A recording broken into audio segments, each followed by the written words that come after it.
CM योगी ने बलरामपुर देवीपाटन शक्तिपीठ में किया रात्रि विश्राम। आज सुबह शक्तिपीठ की उपासना।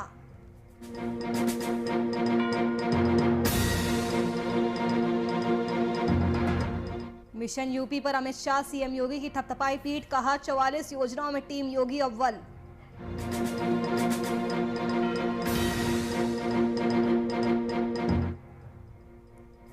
ओम प्रकाश राजभर ने बीजेपी प्रदेश अध्यक्ष स्वतंत्र देव सिंह से की मुलाकात। बीजेपी के साथ दोबारा गठबंधन करने की सियासी अटकलें तेज। सुहलदेव भारतीय समाज पार्टी के प्रमुख है ओम प्रकाश राजभर।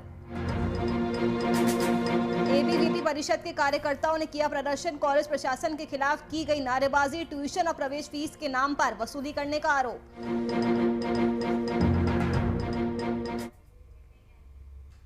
नमस्कार, वीआईपी न्यूज देख रहे हैं आप। मैं आपके साथ नुपुर सक्सेना। स्वागत है आपका। बात उत्तर प्रदेश की में मुख्यमंत्री योगी आदित्यनाथ ने बलरामपुर देवीपाटन शक्तिपीठ में रात्रि विश्राम किया। उसके बाद बुधवार सुबह शक्तिपीठ की उपासना की और परिसर स्थित गौशाला गए। वहां उन्होंने गायों को हरा चारा खिलाकर गौ सेवा की।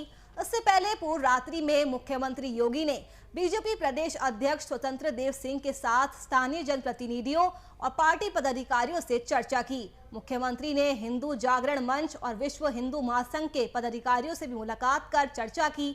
बुधवार सुबह मुख्यमंत्री तुलसीपुर से गोरखपुर के लिए रवाना भी हो गए।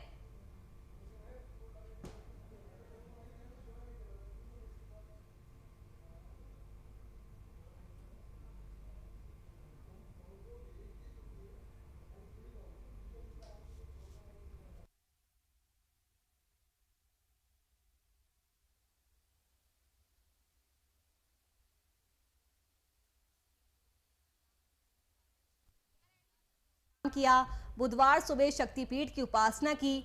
इसके अलावा आपको बता दें कि सीएम योगी ने गायों को हरा चारा खिलाकर गौ सेवा भी की है। तो मुख्यमंत्री योगी आदित्यनाथ बलरामपुर देवीपाटन शक्तिपीठ में जाकर उन्होंने रात्रि विश्राम किया।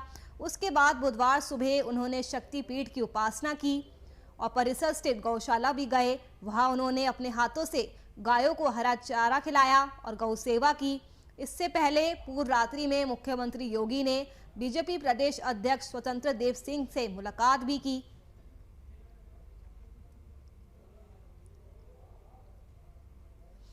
तो मुख्यमंत्री ने हिंदू जागरण मंच और विश्व हिंदू महासंघ के पदाधिकारियों से भी मुलाकात कर चर्चा की। इसके बाद मुख्यमंत्री तुलसीपुर से गोरखपुर के लिए रवाना हो गए।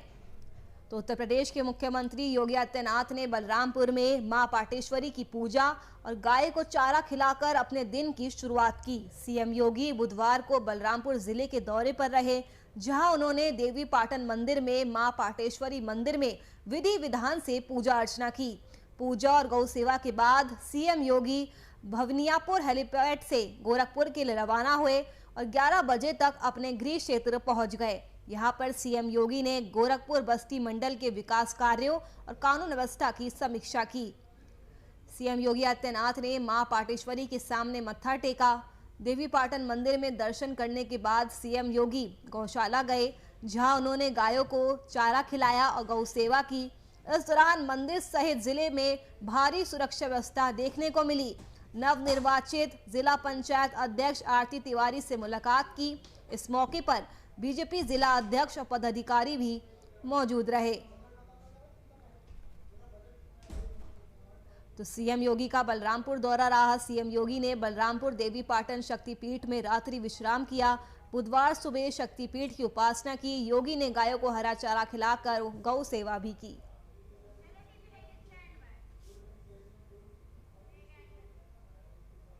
उत्तर प्रदेश में होने वाले विधानसभा चुनावों के सियासी नफा नुकसान को लेकर राजनीतिक दल अपने अपने समीकरण बनाने में जुट गए हैं। सुहलदेव भारतीय समाज पार्टी के प्रमुख ओम प्रकाश राजभर ने मंगलवार को यूपी बीजेपी के प्रदेश अध्यक्ष स्वतंत्र देव सिंह से मुलाकात की, जिसके बाद एनडीए में उनकी वापसी के कयास लगाए जा रहे हैं।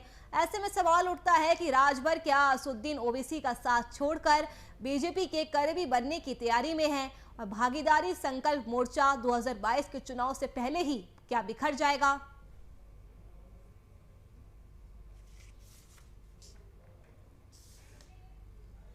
तो उत्तर प्रदेश में अगले साल की शुरुआत में विधानसभा चुनाव है और उसी से पहले तमाम राजनीतिक दल अपने अपने समीकरण बना रहे हैं।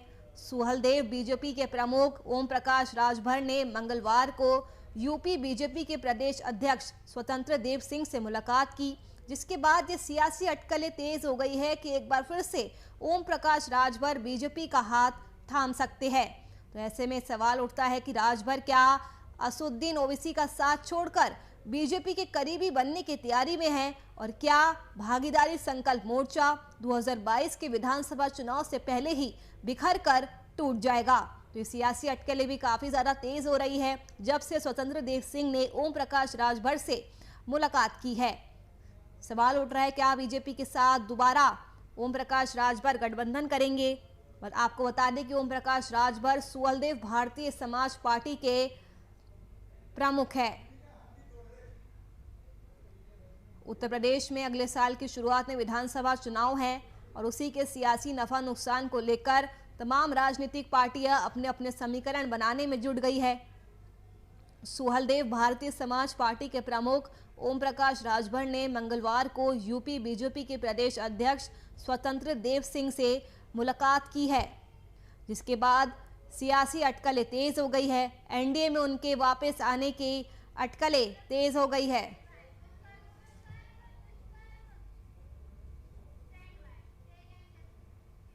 गाजियाबाद में पुरस्कार घोषित अपराधियों के खिलाफ चलाए जा रहे धरपकड़ अभियान में पुलिस को लगभग 10 सालों से 25,000 के इनामी सामूहिक दुष्कर्म के आरोपी को बिहार से गिरफ्तारी करने में सफलता मिली है, जिसके खिलाफ 2012 में इंदिरापुरम थाने में मुकदमा दर्ज था।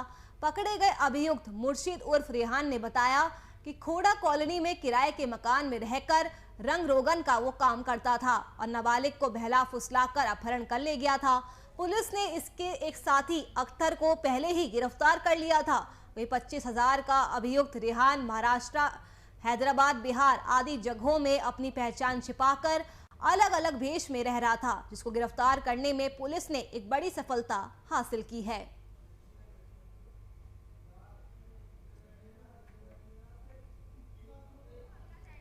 तो पुलिस को बड़ी सफलता मिली है। पुलिस ने लगभग 10 सालों से वांछित चल रहे सामूहिक दुष्कर्म के अपराधी को बिहार से गिरफ्तार किया है। आपको बता दें कि अपराधी के ऊपर 25,000 का इनाम घोषित किया गया था। 2012 में इंदिरापुरम थाने में मुकदमा दर्ज किया गया था। वही पकड़े गए आरोपी मुर्शिद उर्फ रेहान ने बताया कि खोड़ा कॉलोनी में किराए के मकान में रहकर वो रंग रोगन का काम करता था और नाबालिग को बहला फुसला कर अपहरण कर ले गया था, जिसके बाद उसने इस वारदात को अंजाम दिया। साथ ही आपको बता दें कि पुलिस ने इसके एक साथी, जिसका नाम अख्तर बताया जा रहा है, उसको पहले ही गिरफ्तार कर लिया था। वही 25,000 का इनामी आरोपी रेहान महाराष्ट्र, हैदराबाद, बिहार तमाम जगहों पर अपनी पहचान छिपाकर अलग अलग भेष में रह रहा था, जिसको गिरफ्तार करने में पुलिस को बड़ी कामयाबी हाथ लगी है।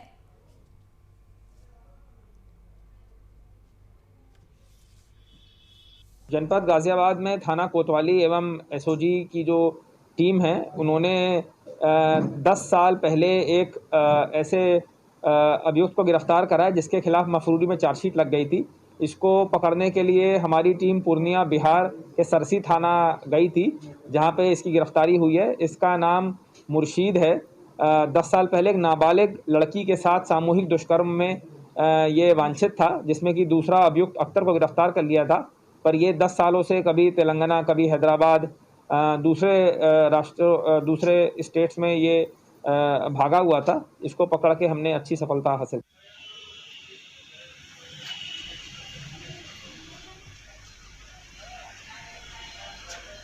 2014 में इसके खिलाफ वहां पे 2014 में बिहार पूर्णिया में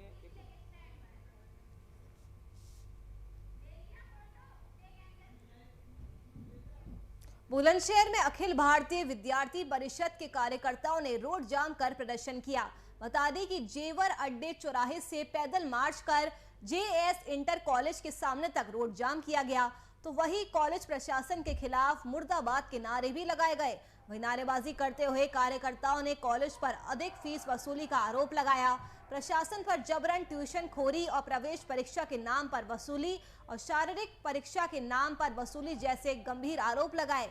एबीवीपी के कार्यकर्ताओं ने मुख्यमंत्री के नाम तहसीलदार को ज्ञापन सौंपा। कॉलेज प्रशासन के खिलाफ कार्रवाई न होने पर भविष्य में उग्र आंदोलन की भी चेतावनी दी। तो एबीवीपी के कार्यकर्ताओं ने रोड जाम कर प्रदर्शन किया, पैदल मार्च निकाला गया। कॉलेज प्रशासन के खिलाफ काफी ज्यादा कार्यकर्ताओं में आक्रोश देखा गया। तस्वीरों में आप देख सकते हैं कि कॉलेज प्रशासन के खिलाफ मुर्दाबाद के नारे लगाए जा रहे हैं। नारेबाजी करते हुए एबीवीपी के कार्यकर्ताओं ने कॉलेज प्रशासन पर कई गंभीर आरोप लगाए। प्रशासन पर जबरन ट्यूशन खोरी और प्रवेश परीक्षा के नाम पर वसूली और शारीरिक परीक्षा के नाम पर वसूली जैसे गंभीर आरोप लगाए। और इसके बाद एबीवीपी के कार्यकर्ताओं ने मुख्यमंत्री के नाम तहसीलदार को ज्ञापन सौंपा और कॉलेज प्रशासन के खिलाफ कोई कार्रवाई न होने पर भविष्य में एबीवीपी परिषद के कार्यकर्ताओं ने उग्र आंदोलन की चेतावनी भी दी है। एबीवीपी परिषद के कार्यकर्ताओं ने जमकर प्रदर्शन किया है। तस्वीरों में आप देख सकते हैं कि कार्यकर्ताओं में कई ज्यादा हद तक आक्रोश देखा जा रहा है। कॉलेज प्रशासन के खिलाफ जमकर नारेबाजी की गई। ट्यूशन और एंट्रेंस एग्जाम के नाम पर वसूली करने का आरोप लगाया है। ये पूरा मामला बुलंदशहर के खुर्जा जेएएस इंटर कॉलेज का बताया जा रहा है।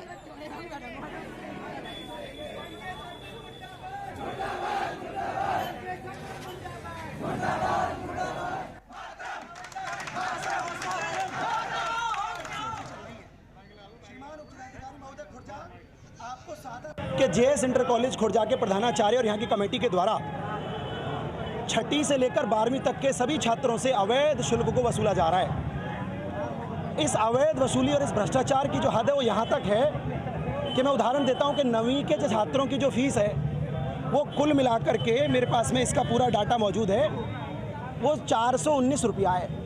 इसमें 131 रुपया शासन के और 288 रुपया कॉलेज में रुक जाते हैं, जिसमें विकास का, स्काउट का आदि सभी प्रकार के शुल्क पहले से ही मौजूद हैं। लेकिन ये कॉलेज वाले छात्रों से, 9वीं क्लास के छात्रों से 2500, 3000, 3500, यहाँ तक कि 4000 तक का शुल्क भी वसूल करते हैं। मामला केवल 9वीं क्लास का नहीं है। आप जानते हैं 1 से लेकर कक्षा 8 तक शासन द्वारा शुल्क को माफ़ कर दिया गया है। इस कॉलेज में 6ठी से 8वीं तक के 1000 से अधिक बच्चे पढ़ते हैं, उन सब से 600 रुपये प्रतिमाह शुल्क लिया जाता है। 11वीं कक्षा का शुल्क मात्र 400, 450 के आसपास है, 477 रुपये एग्जैक्टली है, और उसके स्थान पर 3500, 4000। सेम हालत 10वीं की है, सेम हालत 12वीं की है। तो इन भ्रष्टों पर कार्रवाई होनी चाहिए और विद्यार्थी परिषद ऐसे भ्रष्ट प्रधानाचार्य की बर्खास्त की मांग है।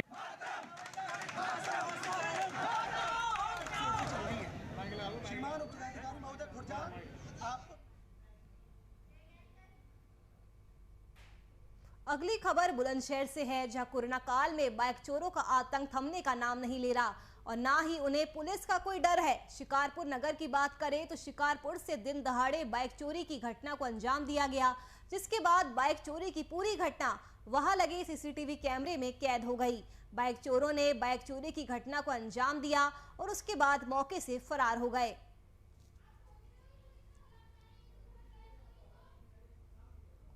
तो बुलंदशहर की ये खबर, जहां पर बाइक चोरों का आतंक कोरोना काल में भी रुकने का नाम नहीं ले रहा है। चोरों को पुलिस का कोई खौफ नहीं है। शिकारपुर नगर से दिन दहाड़े बाइक चोरी की वारदात को अंजाम दिया गया। सीसीटीवी फुटेज में ये पूरी वारदात कैद हो गई। बाइक चोरों ने चोरी की घटना को अंजाम दिया और उसके बाद वो मौके से फरार हो गए। ये पूरी वारदात वहां लगे सीसीटीवी कैमरे में कैद हो गई। तस्वीरों में आप देख सकते हैं सीसीटीवी फुटेज है, जहां पर बाइक चोरों ने चोरी की वारदात को अंजाम दिया है और ये पूरी वारदात वहां लगे सीसीटीवी कैमरे में कैद हो गई है। पुलिस अब इस पूरे मामले की जांच में जुट चुकी है। तो शिकारपुर नगर से दिन दहाड़े बाइक चोरी हो गई। बाइक चोरों का आतंक लगातार बढ़ता जा रहा है। सीसीटीवी कैमरे में पूरी घटना कैद हो गई। चोरी करने के बाद बाइक चोर वहां से फरार हो गया।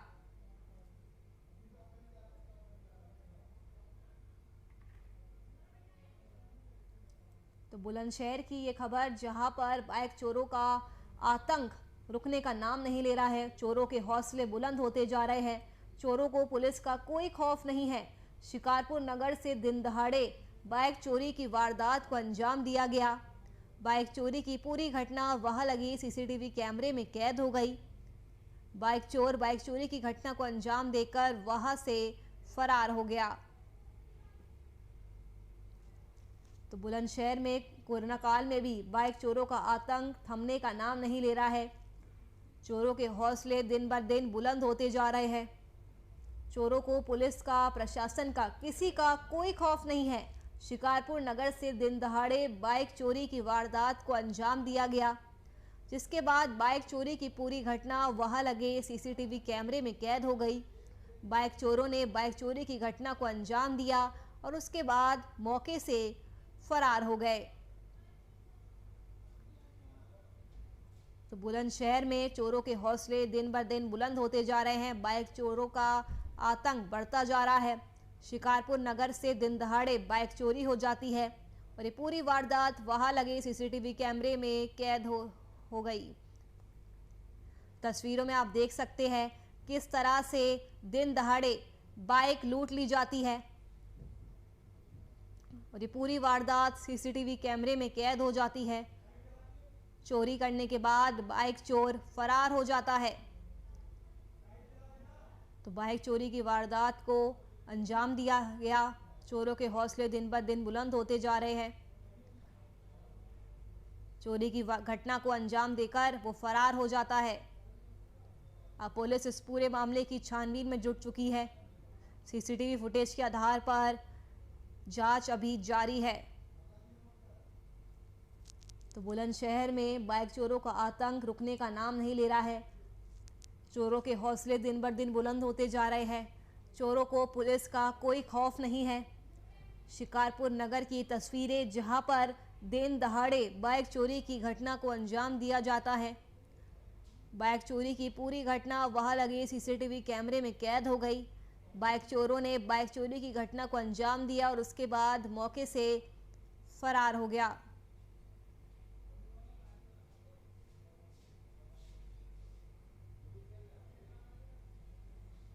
तो बाइक चोरों का आतंक दिन ब दिन बढ़ता जा रहा है। शिकारपुर नगर से दिन दहाड़े बाइक चोरी हो गई।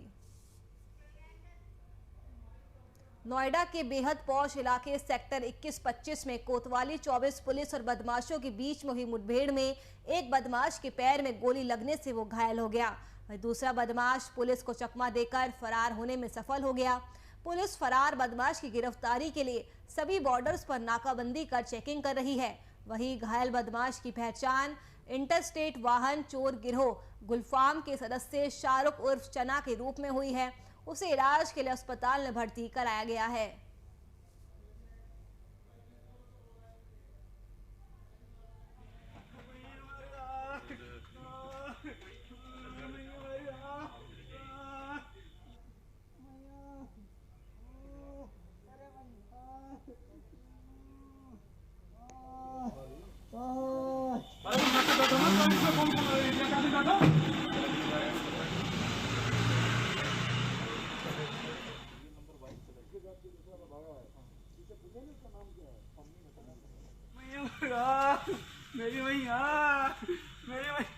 पूछताछ में इसने अपना नाम शाहरुख बताया है, शाहरुख चना। ये बेसिकली एक ऑटो लिफ्टर गैंग का बहुत ही इम्पोर्टेंट मेंबर है। इसके ऊपर दर्जनों मुकदमे हैं। एनसीआर में बहुत सारे ऑटो लिफ्टिंग के केसेस में ये इन्वॉल्व है। और ये अभी कुछ दिन पहले सेक्टर 24 की टीम ने जुलाई के फर्स्ट वीक में एक गुलफाम गैंग को पकड़ा था और इस समय 4 लोग गिरफ्तार हुए थे और ये वापस चल रहा था। उस गिरफ्तारी में 10 गाड़ियाँ बरामद हुई थी और उसमें ये भी शामिल था। अब इसको हम लोगों ने शाहरुख को पकड़ने में सफलता प्राप्त की।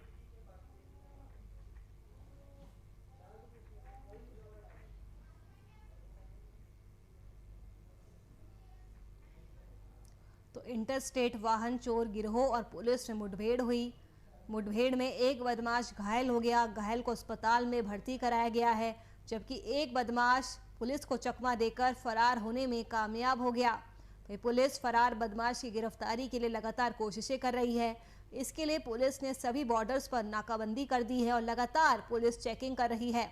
वहीं घायल बदमाश की बात करें तो उसकी पहचान इंटरस्टेट वाहन चोर गिरोह गुलफाम के सदस्य शाहरुख उर्फ चना के रूप में हुई है।